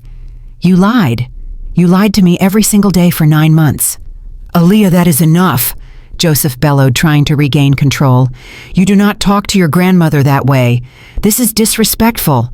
"No!" Aaliyah screamed, her voice finally breaking. "You are liars, all of you. You stole from my mom." "Stop it!" Kiara shrieked. She jumped up from her chair, her face a mask of pale, hysterical terror. She had been silent, a ghost, but now she was cornered. "Stop attacking them. You don't understand.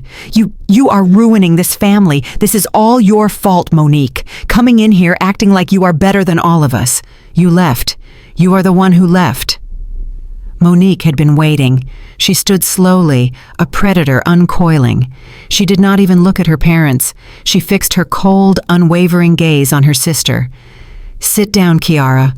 "Don't you tell me what to do." Kiara spat, her voice thin. "I said sit down," Monique commanded, "because we are not done. You were right about one thing. I am ruining this. I am ruining all of it. We just discussed Mom and Dad's compensation. Now we are going to discuss yours." Monique reached into her own briefcase and pulled out a single separate document. It was not a receipt. It was the final notice from Rapid Equity Solutions. "You want to talk about what I don't understand, Kiara? Why don't you explain this to me, in front of everyone?" She held up the paper, her hand steady. "Why don't you explain the $3,000 personal loan you took out in my name, using my Social Security number, while I was deployed?" The air left the room. It was a collective audible gasp. Marcus beside her went rigid. "She what?" I... Kiara stammered, her eyes wide, locked on the paper. "You forged my signature?" Monique continued, her voice relentless, a hammer blow. "You committed identity theft. You took out a predatory loan that is now at this moment destroying my credit, a loan that is 90 days past due." She looked at her parents. "You knew, didn't you? You saw the mail. You knew she was a felon, and you used it. That's why she was so loyal. That's why she was so quiet. You were blackmailing your own daughter." Monique turned back to Kiara. "The bracelet wasn't a gift. It was hush money, to buy your silence about their $18,000 theft while they held your $3,000 felony over your head." It was too much. The truth was too heavy, too complete. Kiara looked from Monique's icy face to her father's purple rage to her mother's utter collapse. The conspiracy that had bound them together, the complex, toxic web of mutual blackmail, had been severed. Kiara's body gave out, her legs buckled. She did not just cry. She collapsed, falling to her knees on the expensive new rug, a single agonizing wail tearing from her throat. It was the sound of total, absolute ruin. The entire rotten criminal enterprise was finally and irrevocably exposed. The family did not just break, it imploded. Kiara's agonized wail from the floor was a soundtrack to the ruin. The extended family, the uncles and cousins who had come for Christmas ham and festive cheer, sat frozen, horrified witnesses to a public execution. Brenda was rocking back and forth in her chair, her face in her hands, muttering, "No, no, no," a broken, useless mantra. Joseph was purple, his mouth opening and closing, but no sound emerged. Aunt Darlene stood, her authority absolute. "The party," she announced, her voice like gravel, "is over." She pointed a rigid finger at her brother. "You and you and you," she said, jabbing her finger at Joseph, Brenda, and the sobbing wreck of Kiara. "You will stay here. You will not go anywhere. You will not touch a single bank account." Her voice softened as she turned to Monique. "Get your coat. Get Aaliyah. Marcus, get their bags." The exit was not a retreat. It was an extraction. Monique moved with the same efficient calm she used in the field hospital, collecting her daughter, her fiancé, and her briefcase of evidence. Marcus, his face a mask of cold fury, led Aaliyah out his arm, a protective barrier around her shoulders. Darlene was the last one out, pausing in the doorway to give her brother one final, devastating look of contempt. They checked into a downtown Marriott. The two adjoining rooms were beige anonymous and smelled of industrial cleaner and stale air. It was the safest, cleanest air Monique had breathed since she landed. They sat in the silence, the four of them, a strange, fractured new family unit, the only sound the hum of the hotel's climate control. Aaliyah, exhausted by the night, finally fell asleep in one of the beds, her hand still clutching Monique's.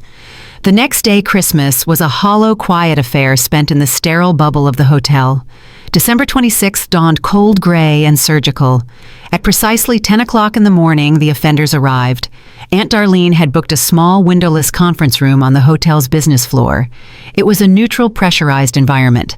Joseph, Brenda, and Kiara entered together, looking not like a family, but like three co-defendants arriving for a sentencing. They were pale, sleepless, and visibly aged. Joseph's bluster was gone, replaced by a sullen, defeated slump. Brenda was a ghost, her eyes red and vacant. Kiara was trembling, her gaze fixed on the floor, her wrist bare. They sat on one side of the polished mahogany table. On the other side sat Monique, her back rigid. Beside her was Aaliyah. Monique had given her the choice, and Aaliyah had insisted. "I want to see it," she had said, her voice small but hard. "I want to see them answer for it." Beside Aaliyah sat Aunt Darlene, her hands clasped on the table. And at the head of the table sat a man in a flawless conservative suit. "Thank you for coming," the man said, his voice flat and impersonal. "I am Mr. Harrington, counsel from the United States Army Judge Advocate General's office. I am here today to facilitate a resolution on behalf of Sergeant Johnson." He placed his briefcase on the table and opened it. He was not there to mediate. He was there to witness. Monique spoke. "This is not a negotiation," she said, her voice echoing slightly in the small room. "This is not a discussion. I am going to tell you exactly what is going to happen. You have two options. You can accept these terms in full right now, or I will walk out of this room and Mr. Harrington will proceed with filing both criminal and civil charges against all three of you, for financial exploitation of a dependent, for wire fraud, and for conspiracy. Kiara, you will face additional charges of identity theft and forgery. The choice is yours." She looked at her parents. "First, you, Joseph, and Brenda will repay the $18,000, every cent." Joseph started to sputter. "18,000? Monique, we don't have." "I know you do not." Monique cut him off, her voice like ice. "Which is why I have prepared a disbursement plan for you. Tomorrow, you will sell the new SUV. You will immediately cancel the Caribbean cruise and remit the full $5,200 refund directly to me. You will then sign this." She slid a thick document across the table. "A legally binding restitution agreement drafted by Mr. Harrington for the remaining balance to be paid in monthly installments of $1,000. If you miss a single payment by a single day, the agreement is void and Mr. Harrington will file." She let the words land. Then she turned her cold, unwavering gaze to her sister. "Second, for you, Kiara." Kiara visibly flinched, shrinking in on herself. "You have a separate, immediate debt. The $3,000 you stole via a fraudulent loan." Monique slid the final notice from Rapid Equity Solutions across the table. "My parents get a payment plan. You do not. You will repay the $3,000 plus all accrued penalties and interest in full. Today." "Today?" Kiara whispered, her voice cracking. "I can't. I don't." "You will," Aunt Darlene said, speaking for the first time. Her voice was low and heavy. "I called the pawn shop you visited yesterday morning. The one where you sold your new diamond bracelet for cash. You have the money. You will hand it over before you leave this room, or you will be leaving in handcuffs." Kiara let out a small, strangled sob. "Third," Monique said, her voice finally fractionally softening. She reached over and placed her hand over Aaliyah's. "The money is the smallest part. This is the most important term. This is the one that is not negotiable." She looked at all three of them, her gaze pinning them to their seats. "You will apologize, not to me. You will apologize to Aaliyah. You will not say, 'I'm sorry you were hurt.' You will not say, 'I'm sorry this happened.' You will each of you, one by one, look my daughter in the face, and you will admit what you did. You will say the words, 'I lied to you. I stole your mother's money. I manipulated you, and I made you suffer so I could buy things.' You will acknowledge the specific lies, and you will take full verbal responsibility for the harm you caused her. That will happen right now." Monique leaned back, her part said, "Those are the terms. The full restitution, and the full confession, or the full consequences." Mr. Harrington placed 3 signature pages on the table alongside 3 pens. Joseph looked at his wife's empty, broken stare. He looked at his sister's face, a mask of cold granite. He looked at the lawyer, who was patiently waiting. He looked at Monique, who was no longer his daughter, but a stranger, a judge.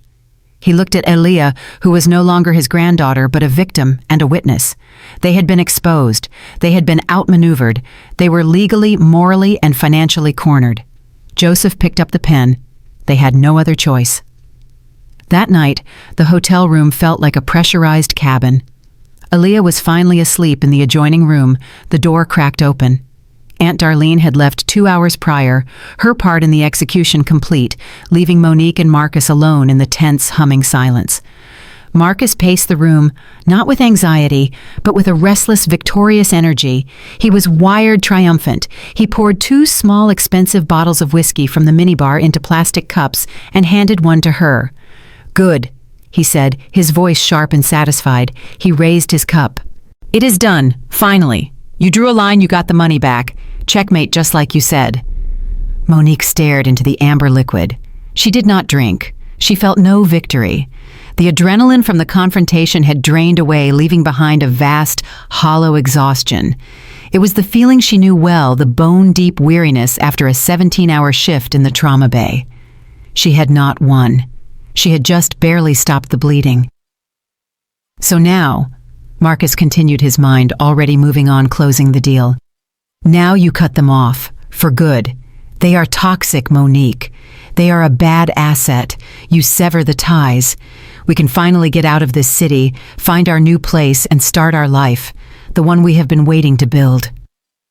Monique slowly shook her head, the movement heavy as if her neck could barely support the weight of her thoughts. "It is not done, Marcus," she said, her voice a low rasp. He stopped pacing. His smile faltered, replaced by a look of sharp incomprehension. "What are you talking about? You got the money, you got the confession, you had a lawyer there. It is over." "The money was never the point," she said, looking up at him. The gulf between them suddenly felt miles wide. "The money was just the symptom. The disease is still there. Aaliyah, my daughter is traumatized. She needs therapy. She needs to heal. And I—" She took a breath, trying to find the words for something he could not or would not understand. "And I cannot just cut them off. They are her grandparents, Marcus. They are all the family she has besides me." He exploded. It was not the low, controlled hiss he had used in her parents' kitchen.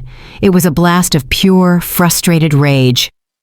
"Family! Are you insane? Family! Monique, family does not do this. Family does not steal from you while you are at war. Family does not abuse your child, force her to work, and tell her she is a burden. Those are not family members. They are thieves. They are leeches. They are abusers." He was standing over her now, his face flushed. "I do not understand you. I will never understand you. You have the perfect, clean excuse to walk away. You have the moral, legal, and financial high ground to sever this rotten limb from your life forever, and you are still trying to save it. Why? Why are you always trying to salvage something that is rotten to the core?" His words struck her, but not in the way he intended. It was not an insult. It was a diagnosis. This was a new war. A second front had just opened, not in her parents' house, but right here in this beige hotel room. She looked at Marcus, at this handsome, successful, logical man she thought she loved, and she saw him clearly for the first time. He was a man who lived in a world of black and white, of assets and liabilities, of good deals and bad investments. To him, her family was a bad investment. You cut your losses, you demolish the condemned building, you move on. He did not understand. He could not understand the tangled, complex, messy gray of it all. He could not understand the suffocating, inescapable bonds of blood.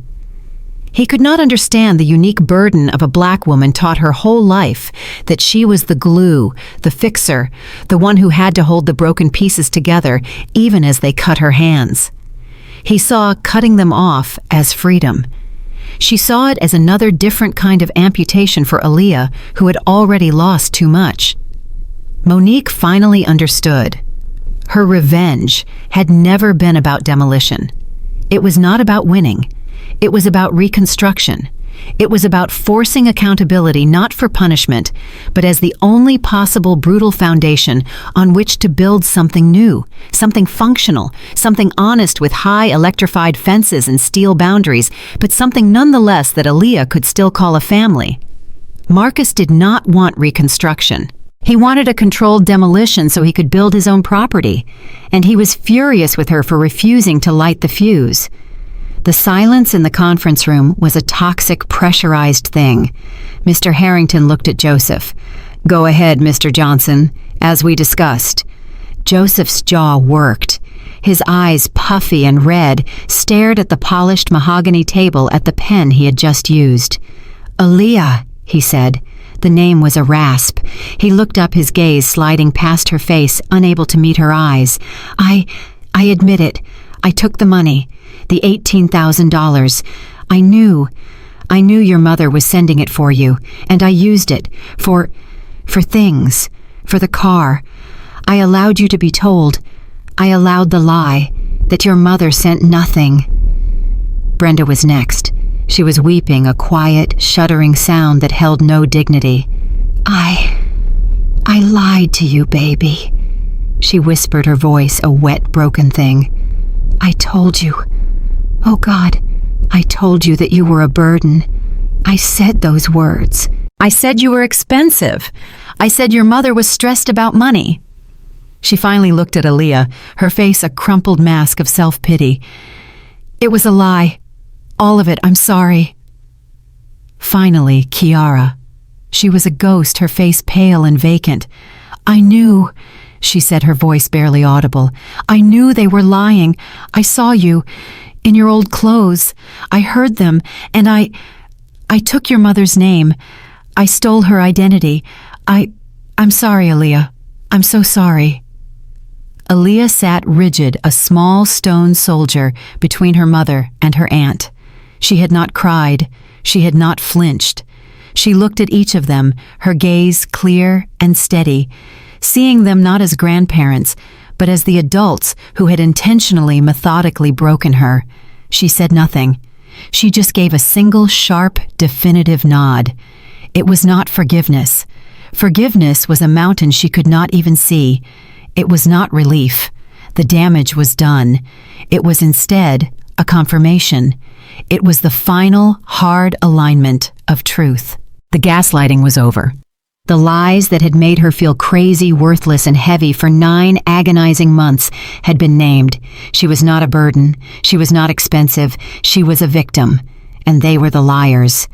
She accepted the fact. Later that night, the hotel room door clicked open.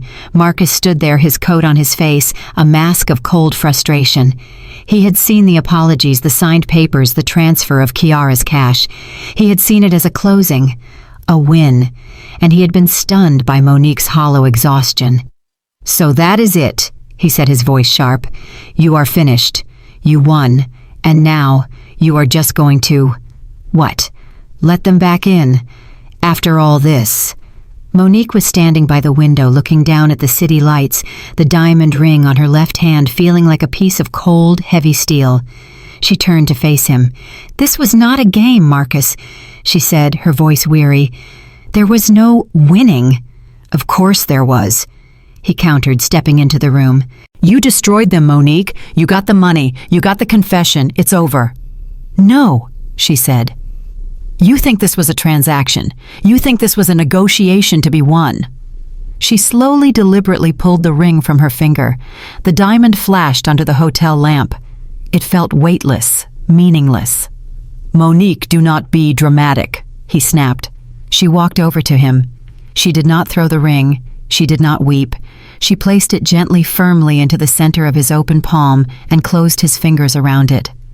"I cannot marry a man who does not understand the battle," she said, her voice quiet but absolute. "My fight was not to win. My fight was for my daughter, for her healing, for her future. It is complicated, and it is messy, and it is not over." She looked at his handsome, angry, uncomprehending face. "You just wanted to see me burn them to the ground. You wanted a victory. I needed to perform a surgery, and those are not the same thing." 6 months. Half a year, 182 days. The promotion had been offered to her on a silver platter. Staff sergeant. More pay, more prestige, more responsibility. And inevitably, another deployment rotation within the next 18 months. The commanding officer had looked at her confused when she had politely, firmly turned it down. Instead, she had requested a transfer. She took a desk job, a 9-to-5, a stable, predictable, non-deployable position as a medical readiness coordinator. It was a step sideways, a deliberate halt to the forward momentum of her career. To her superiors, it looked like a lack of ambition. To Monique, it was the only victory that mattered. She was choosing to be a mother fully and presently, rather than a soldier first. Their new apartment was small on the 3rd floor of a bland complex near the base. It had beige carpets and hollow core doors. It was perfect. It was theirs. It was a fortress built on boundaries paid for, with her own money scrubbed clean of all deceit. There were no new leather sofas. There was no $60,000 SUV in the parking lot. But in this small, simple space, Aaliyah was finally, truly safe. The healing was not a miracle. It was a slow, grinding weekly process. Every Tuesday at 4 o'clock, Monique drove Aaliyah to a therapist, a smart, sharp woman who specialized in adolescent trauma and family dynamics. Monique would sit in the waiting room for 1 hour, reading an old magazine, giving her daughter the sacred space to unpack the 9 months of poison. The results were not immediate, but they were real. The first change was Aaliyah's sleep. The nightmares stopped. She no longer woke up crying out, afraid she had missed her 5:30 alarm for a job she no longer had. Then her focus returned. She started doing her homework at the kitchen table, her brow furrowed in concentration. Her grades, which had been a catastrophic field of D's and C's, began to climb. A C- became a B+. The D+ in honors math, after a grueling summer school session, became a hard-won A-. Her laughter, which had been a thin, brittle sound in her grandparents' house, became full and real again. The money arrived on the 1st of every month. $1,000. Not a check in the mail, not a personal apologetic delivery. It was a cold, impersonal bank transfer, the same way she had once sent her own money. It was the only communication she had with her parents. It was not forgiveness. It was a legal transaction. It was restitution. Monique had taken the first $3,000 from Kiara, the cash her sister had gotten from pawning the blood diamond bracelet, and paid off the fraudulent loan. The mark on her credit was already healing. She used the first payment from her parents, that first $1,000, for a different kind of reclamation. She had driven alone to the pawn shop downtown. The bell had chimed over the door just as Aaliyah had described. The same bored man Mr. Winters was behind the counter. She did not browse. "You had a silver locket brought in here," she said, her voice flat. "Last November, by a 14-year-old girl." The man's eyes, bored and weary, flickered with a brief, dismissive recognition. "Kid stuff. We get a lot of it." "This one was a heart," Monique said, her voice dropping. "It was her father's. I am here to buy it back." He had sighed, annoyed by the hassle, but had eventually found it in a dusty back drawer, tossed in a plastic bag with other worthless trinkets. He had sold it to her for $100, $50 more than he had given Aaliyah. Monique paid the price without blinking.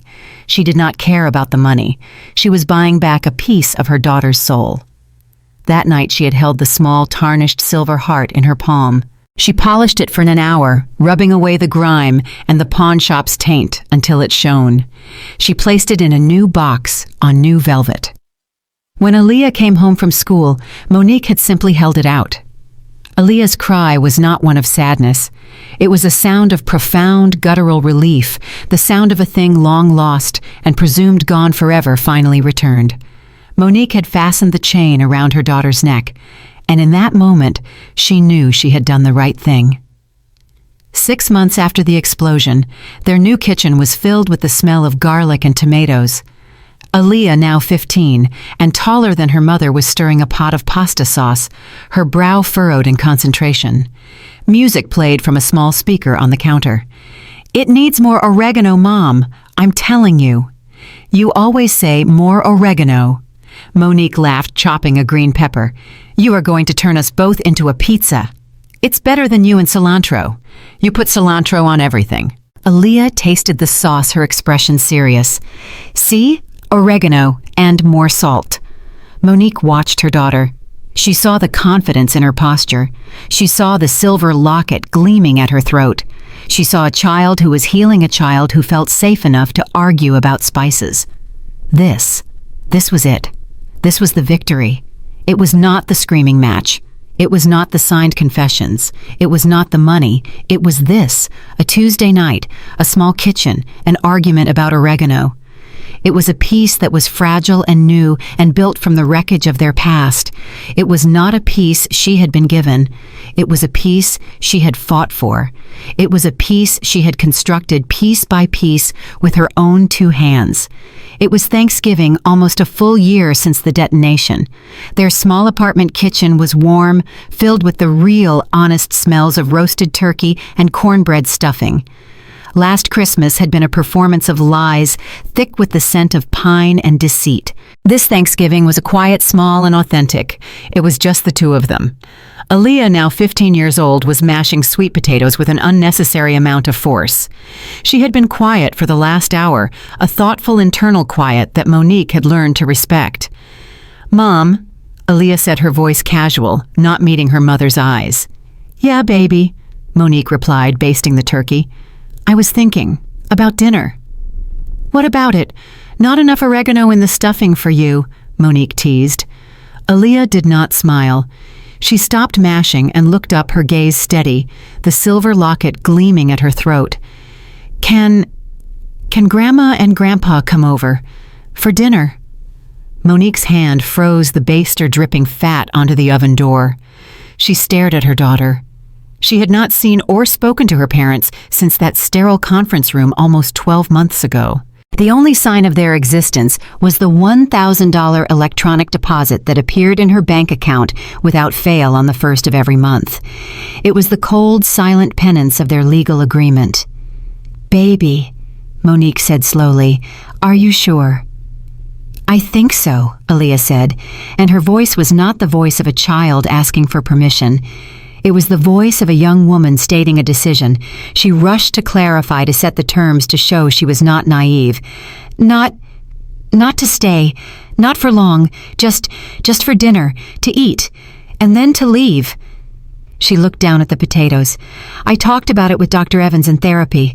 She asked me what I wanted, and I think I am ready. I just want to see if we can sit in a room and eat and just be." Monique looked at her daughter. She was not looking at a victim.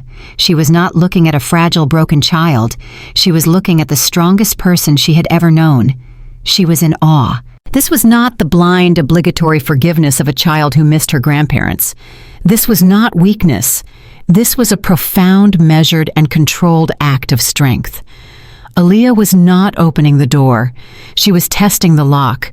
She was demonstrating her own power, her own control over the boundaries that Monique had fought to build for her. Her daughter was not just healing, she was leading. "Okay, baby," Monique said, her voice thick. "If you are ready, then yes, I will call them." The doorbell rang at precisely 4 o'clock. It was the same festive chime as her parents' house, But here in this small apartment, it sounded different. It was not a summons to a stage. It was a visitor at their fortress gate. Aaliyah stood by the kitchen counter, her hands clasped. Monique walked to the door and looked through the peephole. They were standing in the hallway, and they were diminished. Joseph was not the proud, blustering patriarch. He was just an older man in an ill-fitting suit, his shoulders slumped, his face lined with a year of shame. The arrogance was gone. Brenda stood beside him, clutching a store-bought pumpkin pie in a cheap aluminum tin. She looked frail, her hair thinner, her eyes darting nervously. They looked, Monique realized with a jolt, exactly like what they were, defeated. She opened the door. The silence was a heavy, awkward thing. "Hello, Monique," Joseph said, his voice a low, hesitant rumble. "Hello, Aaliyah." Brenda whispered, her eyes desperate, offering the pie as a silent, pathetic truce. Monique looked at them. She felt no rage. She felt no pity. She felt nothing but the cold, hard clarity of the new reality. The trust, the old blind assumed trust of a daughter, was gone forever. It would never be restored. It had been burned out of her, cauterized in the fire of their betrayal. But in its place, something new and brittle had been built. A new relationship founded not on love, but on the non-negotiable, steel-enforced foundation of accountability, truth, and consequences. They had kept their word. They had paid their debt. They had honored the boundary. This was the real revenge. It was not the confrontation. It was not the victory. It was the reconstruction. It was the hard, painful, and deliberate act of building a new functional life from the wreckage on her terms. Monique stepped back, holding the door open. "Come in," she said. The ultimate victory is not defined by confrontation, but by reconstruction. Betrayal from those who should provide sanctuary family is a profound wound. The immediate impulse is rage, the desire to destroy as we have been destroyed. But strategic, calculated action is where true power lies. This story teaches that revenge is not a wildfire. It is the precise, methodical skill of a surgeon. It is the act of gathering evidence while others traffic in lies, seeking accountability instead of chaos, and enforcing boundaries built on legal and moral truth. Healing does not come from their punishment. It comes from reclaiming your peace, your future, and your child's security.